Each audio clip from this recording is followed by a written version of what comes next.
and the Word became flesh and dwelt among us. That was the overall message of John chapter 1.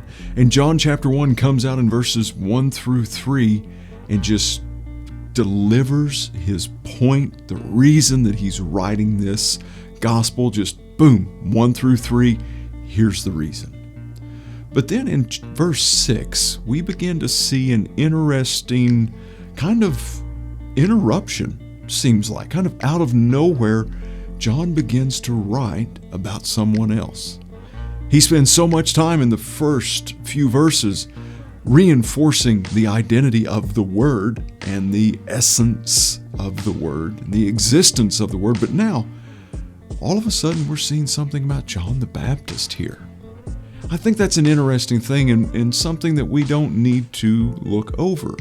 Why would, at the very beginning of establishing who Jesus Christ is, the Word, would he begin to talk about John the Baptist?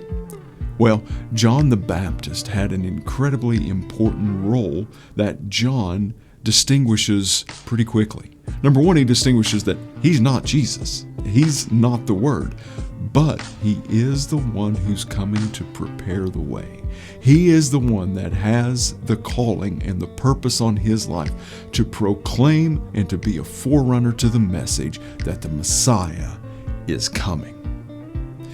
As I consider this, I think it may be good for us to step back for just a moment and ask the question of, do we share anything in common with John the Baptist?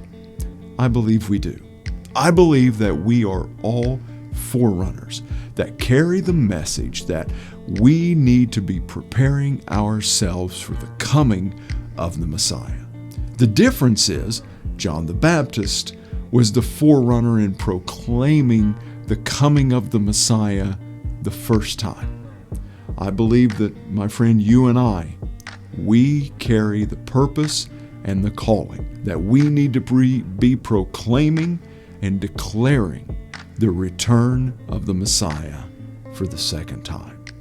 So just as John the Baptist had a key role, an incredibly important role and purpose in the kingdom of God to prepare the way for the Lord by proclaiming the coming of the Messiah, I believe that you and I can take this out of John chapter 1 and say that part of our purpose and part of God's plan for our life is that we serve as a forerunner, declaring, "Be prepared, make way for the returning King."